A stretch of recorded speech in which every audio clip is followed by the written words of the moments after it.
Hey everybody, I am Danny Otto. Welcome into another episode of That Recap Show. Now, before we get into the show, just wanted to mention major spoiler warnings. We are going to be going over everything that happened in episode 4 of the What If series. So if you haven't seen that episode yet, you may want to pause this video, go check out that episode, and then come back for all of the breakdown. Now, with that out of the way, let's start the show. Poppin' Off presents That Recap Show.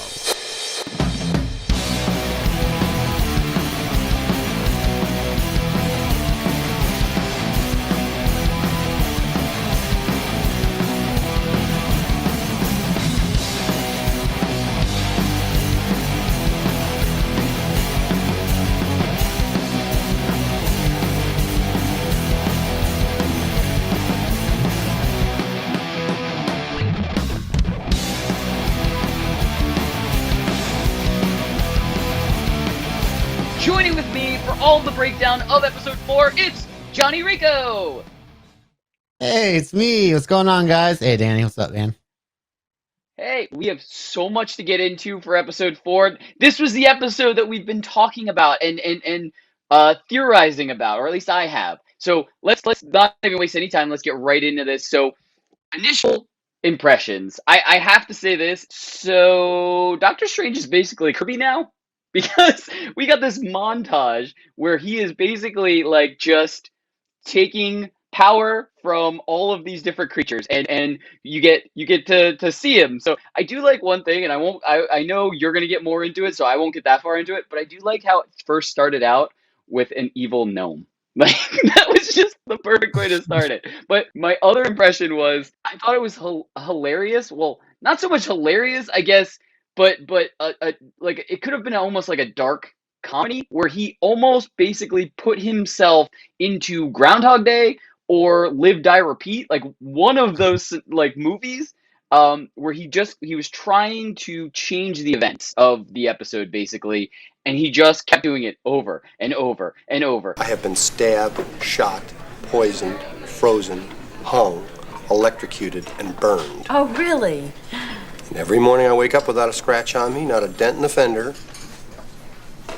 I am an immortal. And that's the plot of both of those movies. So it was one of those things where I thought both of those movies, and I thought of Kirby. What about you, Rico? What are your initial impressions from this episode? Man, this was like a surprisingly heavy episode this week. Oh, yeah. But I love it. This show constantly surprises me. Every time I'm like, oh, this episode is probably going to be the best one of the season. The next one comes out, I'm like, damn, that was pretty damn like good. And then the next one comes out, I'm like, holy crap, this one was amazing. And that the same case goes for this episode. Really heavy on the themes of like loss and grief, which I thought was a really cool direction for Marvel to go. Kind of like WandaVision, another show that dealt with the same themes, but this time dealing with another magical being. So I thought it was a really, really great episode. Awesome. Well, you want to get into our big takeaways? I will kick this off. So for my first big takeaway, I thought this was the perfect time to mention this. I was wrong. I promised that I was going to touch on this either way. My theory of this being our main MCU timeline Doctor Strange, kind of being like shown this by the Watcher and everything, I was wrong. That theory was wrong. So I wanted to make sure that I brought that up. And immediately watching that episode, I was like, I'm gonna have to get on here and just say that I'm wrong. So I was. On a lighter note, I can't believe nobody in the episode made the joke, stop hitting yourself, Doctor Strange, stop hitting yourself. Because we had a lot of Doctor Strange on Doctor Strange violence in this episode. And so I can't believe, with all of kind of those little jabs and funny jokes that they made, like in the first episode when Captain Carter grabs Bucky by the arm and he goes, hey, you almost pulled my arm off. Like those little tiny jokes, and no one said anything about hitting yourself or hurting yourself or something like that. I just was like, this is a missed opportunity. Anyway, Rico, what did you think for what was your first big takeaway from this? Man, there's a lot to talk about, but so in the middle of the episode, so Doctor Strange is kind of overcome with grief after learning that the death of Christine, his love, is kind of a fixed moment in his timeline. He can't stop this from happening. So what he kind of takes his sorcerer train to kind of a darker level. He kind of goes to the dark side, if you will. And he starts absorbing all these different kind of magical creatures from different dimensions. Takes the cloak off of one like bug looking thing. He kind of fights this Hydra looking creature that kicks his ass at one point, but he also learns to kind of build himself up from the ground up and absorbs all these different creatures so he can fight this thing again. And I think that Hydra creature is also the same creature from episode 1 that Captain Carter was fighting when she kind of went into the portal at the end of the episode as well. Yeah, the tentacle creature. Yeah, I think it was supposed to be the Hydra creature, which I think was a really cool little touch. So that might be a little cool little hint going forward. But also, so we see that his grief takes him to the point where he's corrupted so much that he's turned into like this crazy looking monster that brings back Christine, but it comes with a price. It destroys the whole world around him, and he's stuck in this big cocoon around just nothingness. And it's a pretty harrowing ending for a Marvel show, especially an animated show at that. But I thought it was a really fantastic ending for an episode. So what was your final takeaway, Danny? Yeah, I just want to go on record and say this was definitely a super dark and super grief riddled episode. But my dark brain was trying to find all of these comedic moments in this, and just kind of, that's how I deal with grief, I guess, is more like finding comedy and finding those comedic moments. But anyway, yeah.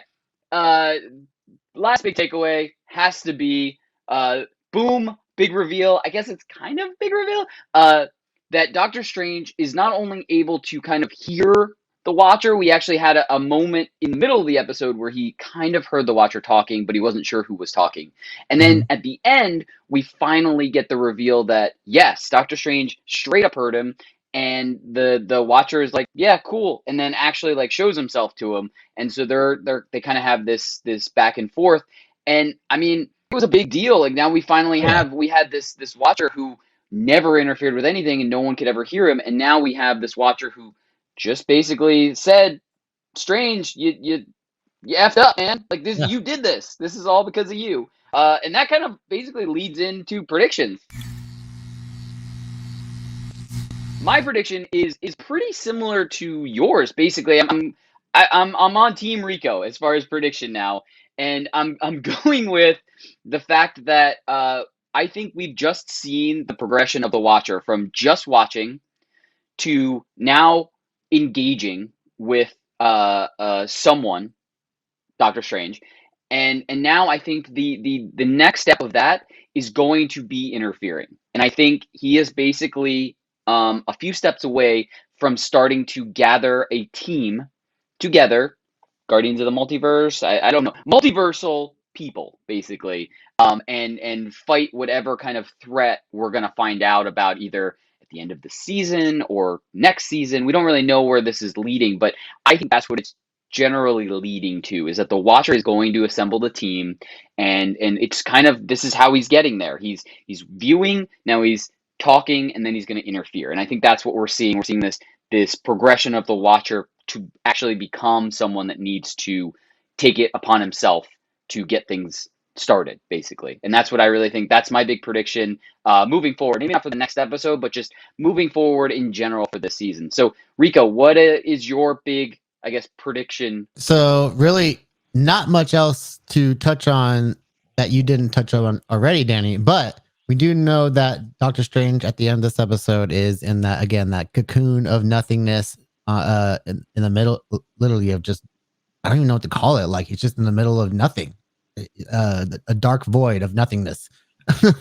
And so I have to think that at one point he's going to have to see the error of his ways and try to redeem himself. And I think he's going to try to ask the Watcher to kind of help nudge him in the direction to kind of help him not reunite, but I guess group up with these Guardians of the Multiverse, the multiversal Avengers, whatever you want to call them.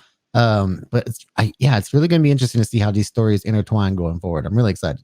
Yeah, I totally agree. I cannot wait to see, I guess, not only what happens in the next episode, but what happens in the progression for the rest of the season. I can't wait to see, hopefully, getting that entire kind of multi verse Avengers, as you were just saying, together. And I mean, we kind of already saw it at the end of this episode with Strange kind of showing remorse already. He was like, "Don't punish this entire universe, punish me." And that dialogue back and forth with the Watcher. So maybe he already kind of showed the Watcher that like there is still good in there. He wants to kind of, make up for what he did. Not that he can save his universe, but maybe the Watcher can take him to another universe that he's able to then, help basically, or even the multiverse in general type of thing. But Mhm. anyway, that's what we think. Let us know in the comments below. What do you think? What was the biggest thing that stood out in this episode? What do you think is going to happen moving forward? Do you see that the Watcher is going to